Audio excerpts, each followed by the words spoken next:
여러분 안녕하십니까? 이 시간에는 마태복음 16장 말씀 중심으로 드리겠습니다. 출애굽기 3장을 읽으시면은 모세가 미디안 광야에서 장인 이드로의 양을 치는 그러한 생활을 하는 가운데 어느 날 떨기나무에 불이 붙었어요. 그리고 그 불이 아주 강력하게 타오르는데 그 나무가 사라지지 아니하고 계속 그 떨기나무에 불이 계속 타오르는 것입니다. 이상하여서 모세가 그 불꽃 앞으로 갔었지요. 갔는데 갑자기 그 불꽃 가운데서 하나님의 음성이 나타납니다. 모세야, 모세야. 자신의 이름을 부르는 것입니다. 얼마나 놀랐겠습니까? 그리고 얼마나 두려웠겠어요. 자신의 이름을 부르는 것입니다. 그렇게 부르시고 나서 나는 아브라함 때의 그 하나님이요, 이삭 때의 하나님이요, 야곱의 때의 하나님이라고 그렇게 말씀을 하십니다. 모세는 어릴 때부터 하나님을 믿는 신앙을 가졌죠. 믿음의 어머니를 통해서 특별히 믿음을 가진 사람이었습니다. 그런데 이렇게 자기가 직접 하나님을 체험한 것은 처음이죠. 또 사도행전 9장에 보시면은 사도 바울 아시죠? 그 주님의 부르심을 받는 장면이 나오죠. 이 사울이 예수를 믿는 교회들을 아주 핍박하는데 앞장섰던 사람이었어요. 그러니까 사울도 나사렛 예수는 거짓 선지자라고 하는 것을 그가 믿었던 사람이죠. 그래서 그가 십자가에서 처형당하는 것은 마땅하다고 그는 확신했던 사람이고, 그 예수를 따르는 사람들은 다 제거해야 된다라고 했던 그런 사람이었죠. 그래서 이 사울이 대제사장으로부터 이제 법적인 어떤 집행할 수 있는 권한을 받고 예수를 믿는 교회를 핍박하러 올라가는 길에 대낮에 정오지요. 해보다도 더 밝은 빛이 갑자기 자기와 함께 가는 무리들에게 그 빛이 쏟아 부어졌어요. 사울이 깜짝 놀랐죠. 말에서 떨어지고 눈이 가버렸어요. 그 강력한 그 빛으로 인해서 앞이 보이지를 않았습니다. 그랬을 때에 갑자기 만나는 그 사건에서 얼마나 긴장했겠어요. 얼마나 두려워했겠어요. 그런데 갑자기 음성이 들립니다. 자신의 이름을 부릅니다. 사울아, 사울아, 내가 어찌하여 나를 핍박하느냐? 라는 음성입니다. 그래서 사울이 누구십니까? 라고 두려운 가운데 물었죠. 나는 내가 핍박하는 나사렛 예수라고 말씀을 하십니다. 고린도전서 15장 8절에 보시면은 그때 주님께서 사울에게 예수님을 보여주셨다고, 그때 사울이 예수님을 보았다고 기록되어 있습니다. 그래서 사울이 정말 예수님께로부터 택함을 받아서 이 세상을 떠날 때까지 이 세상 이방 나라에 다니면서 예수가 그리스도라고, 이 예수를 여러분이, 이 예수를 통해서 여러분이 구원받을 수 있는 하나님이 마련하신 유일한 구원자라고 외쳤던 그러한 사람이죠. 이렇게 사울에게도 예수님을 경험하는, 자기의 생애에 나타나셔서 자기의 삶을 완전히 멸망으로 가던 자기를 영생으로 옮겨주신 구원의 주 예수님을 경험했던 기록이 있는 것입니다. 그러면 오늘날 예수를 믿는 우리들에게도 우리 하나님은 살아계시기 때문에, 그리고 살아계시는 하나님이 멀리 계시는 것이 아니라 성경을 읽어보세요. 나의 삶에 동행하시는, 함께 하시는 분이시기 때문에 반드시 그분을 우리가 개인적으로 경험할 수가 있습니다. 같이 계시니까 경험할 수가 있죠. 그러한 점에 대해서 오늘 말씀을 드리려고 합니다. 여러분, 나도 주님이 함께 계시는 것을 경험했으면 좋겠다. 그러한 간절한 소원이 우리 믿는 사람들에게 다 있죠. 제가 말씀드릴게요.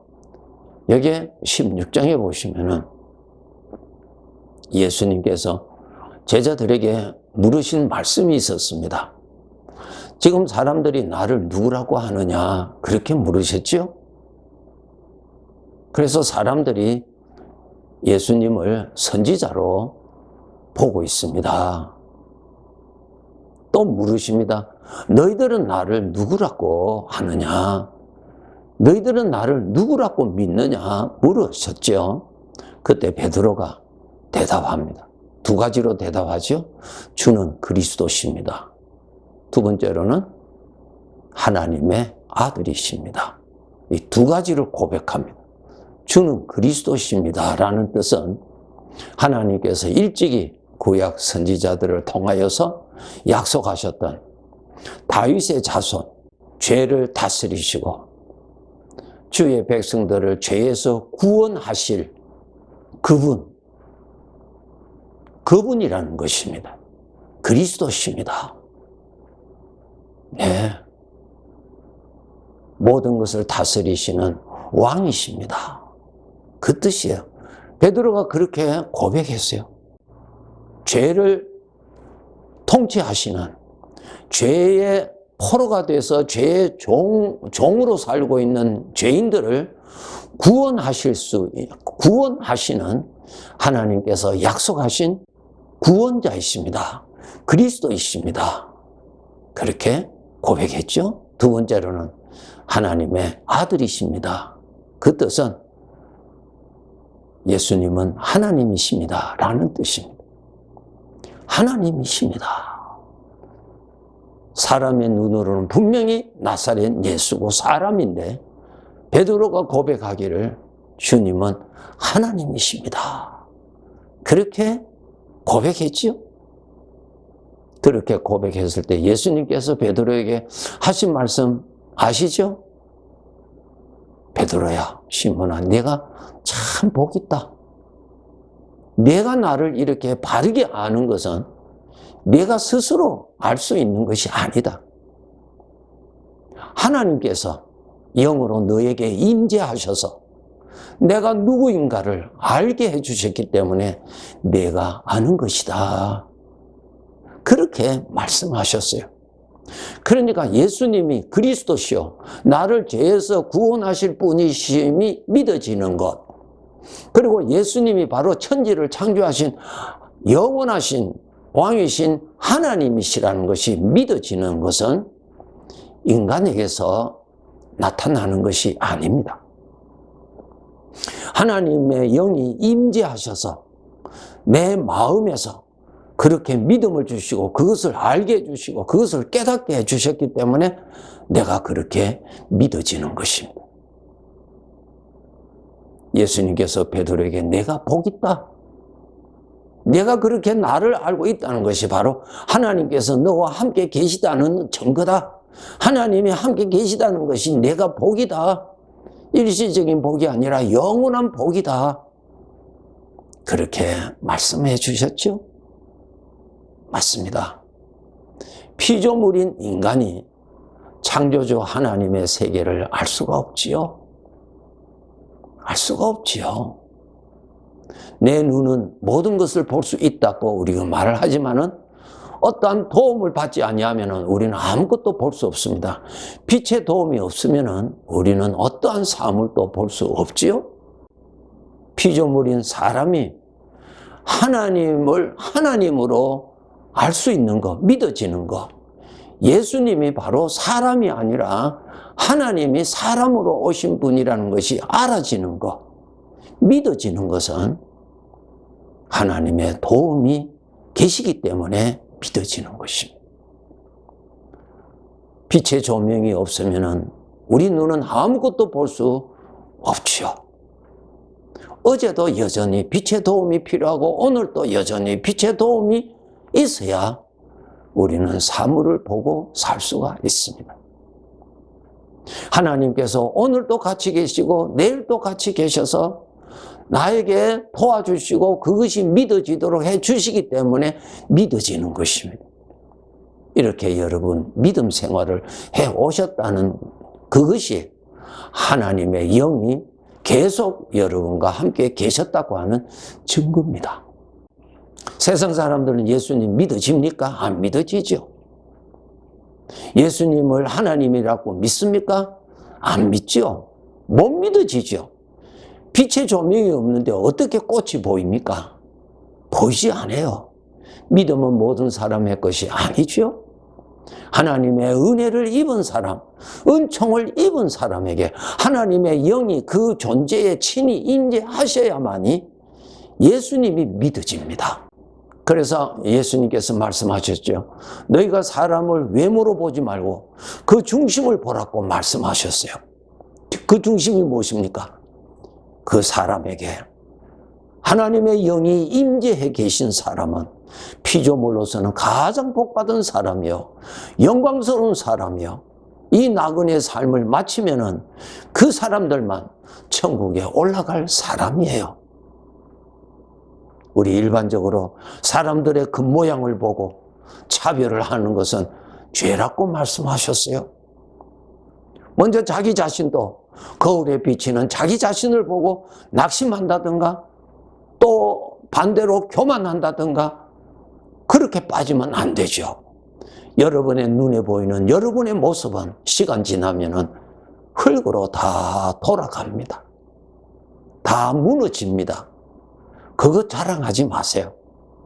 영적인 나라는 존재에 하나님의 영이 임재해 계시는 하나님을 기뻐하시고 그 은혜를 입은 나 자신이 정말 하나님으로부터 복받은 자임을 인정하시고 감사하면서 살아야 됩니다. 예수님께서 베드로에게 그렇게 말씀하셨죠. 베드로가 그렇게 고백을 하였을 때 내가 참 복이 있다 그랬어요. 그 복이 일시적인 복입니까? 아니죠. 영원한 복입니다. 하나님의 영이 나라는 존재에 오늘도 임재해 계시다는 것을 여러분 의식하시고 사세요. 하나님이 계시는 사람입니다. 나 자신을 불행하다고 여러분 생각하신다면 그것은 죄에 속은 사람입니다. 하나님이 계시는 사람인데 불행한 사람입니까? 우리에게는 참된 영광스러운 장래가 소망이 있는 사람인데 불행한 사람입니까? 오늘 내가 어려움 중에 있을지라도 천지를 지으신 하나님이 임재해 계시는 사람인데 불행한 사람입니까? 불행이 나를 장악할 수 있습니까? 하나님이 계시는데 그렇지 않습니다. 우리는 복 있는 사람입니다. 오늘도 하나님이 계시기에 내 안에 믿음이 살아있고 하나님을 향한 사모하는 마음이 일어나고 때때로 하나님의 말씀이 생각이 나고 나에게 하나님의 은혜의 역사가 일어나는 것은 하나님으로 인하여서 일어나는 것입니다. 마태복음 15장 21절 22절에 보시면 예수님께서 두루와 시돈 지방으로 들어가셨을 때 이방 여인 가난 여자 한 사람이 예수님에게 다가오면서 소리 질러서 그가 말하지요. 주 다윗의 자손이여 나를 불쌍히 여겨 주소서. 내 딸이 흉악하게 귀신 들렸나이다. 그렇게 자기 딸의 그 고통을 보는 그 엄마가 그 예수님께 나와서 구원해 달라고 소리를 지를 때에 다윗의 자손 예수라고 했습니다. 무엇입니까? 이 이방 여인에게 하나님의 영이 임재해 계셨습니다. 유대인들은 그 사람을 겉모양 보고 이방 여인이라고 무시하고 멸시하고 함께 할 수 없는 사람이라고 저들은 그렇게 대하였지만은 그 사람에게는 하나님이 임재해 계시는 하나님의 은총을 입은 사람이요 하나님의 사랑을 입은 자였습니다. 영원한 복을 받은 자죠. 그 여인은 불행한 사람이 아니었어요. 여러분, 우리 성도들, 나 자신을 볼 때, 또 우리 성도들을 볼 때, 겉모양을 보고 판단하는 우리 육신적인 습관에서 벗어나도록 노력하시고, 하나님의 영이 임재해 계신 사람으로 바르게 보아서 복 있는 사람임을 알고 대우해 줄 줄 아는 그러한 성숙한 믿음을 가져야 될 것입니다. 시편 1편에 보시면 복 있는 사람은 악인의 꾀를 따르지 아니하며 그렇게 기록되어 있죠. 복이 있는 사람, 그 복이 누굽니까? 하나님이 복이에요. 하나님의 영이 임재해 계신 사람은 복이 있는 사람이요. 복이 하나님이요. 이 세상에서 복이라고 하는 것은 영원히 가지 않습니다. 잠깐 있다가 다 사라지는 것이에요. 물질도 잠깐, 세상의 권세도 잠깐, 나의 만족도 잠깐, 나의 자랑도 잠깐, 다 잠깐 그림자입니다. 그런데 하나님만은 영원히 나와 함께 계시는 참된 복이십니다. 복 있는 사람입니다. 이제는 그 복을 누릴 줄 아는 사람으로 살아야 되겠죠? 하나님의 영이 임재해 계신 사람. 오늘은 이곳에 살고 있지만 그날이 되면은 아버지가 계시는 그곳에 있게 될 것입니다. 나 자신이 불행한 자가 아니요 복 있는 사람이라는 것을 스스로가 여러분이 그렇게 말을 할 줄 알고 이제는 그 복을 누리고 사망을 누리지 말고 복을 누리면서 살아가는 그러한 삶을 열심히 살아갑시다. 네, 감사합니다.